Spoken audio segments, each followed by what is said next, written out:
ብራዚላዊቷ ወጣት ስልኳን ከሰረቃት ግለሰብ ፍቅር ይዞኛል ስትል ዓለምን አስገርማል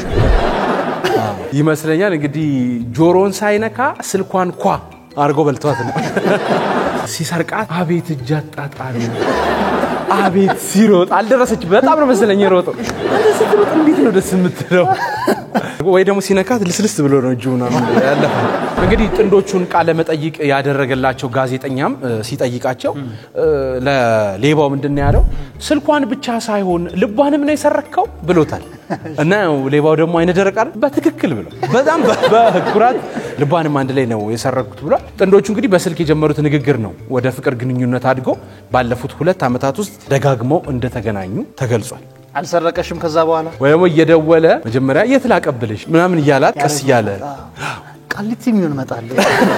የለመደ ነው ገባ ከራሱ ቤትም ያነሳ ከግራ ኪስ ወደ ቀኝ ኪስ ምናምን ሊሰርቃት ይችላል አው ከገባት በኋላ አስቸጋሪ ትዳር ነው የሚሆነው በነገራችን ላይ ቤተሰቦቹ አልሰሙ እንደ አማርኛ ፊልም ርዕስ ነው የሚሆነው የሌባ ሚስት